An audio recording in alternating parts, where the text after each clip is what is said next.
Assalamualaikum warahmatullahi wabarakatuh semua.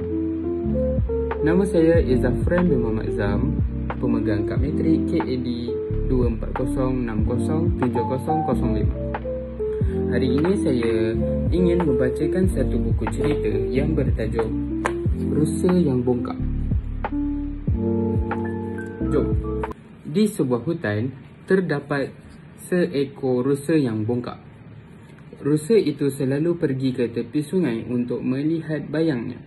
Rusa itu berasa bangga melihat tanduknya yang cantik. Namun demikian, rusa itu tidak suka pada kakinya yang kurus. Saya juga mahu kaki yang cantik, rungutan si rusa.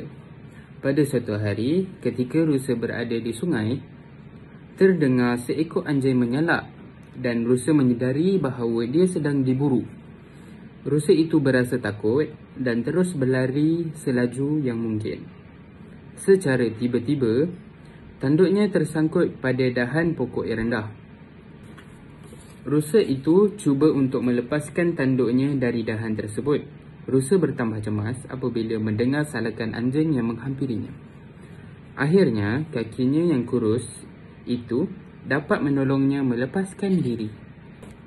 Namun, tanduknya patah sedikit. Rusa itu dapat melarikan diri daripada anjing itu kerana dia mempunyai kaki yang dapat membantunya melarikan diri.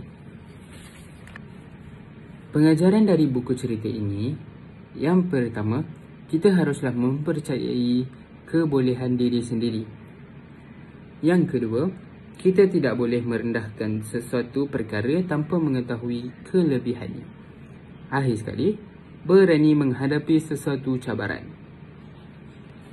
Kelebihan dari buku cerita ini,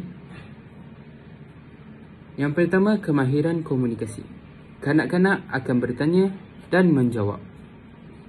Dari segi perkembangan motor halus, aktiviti mewarna menggalakkan kanak-kanak menunjukkan kreativiti yang ada.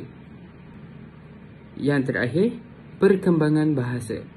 Kanak-kanak dapat mengenali perkataan baharu daripada buku cerita ini. Sekian daripada saya, Izzafran bin Muhammad Zam.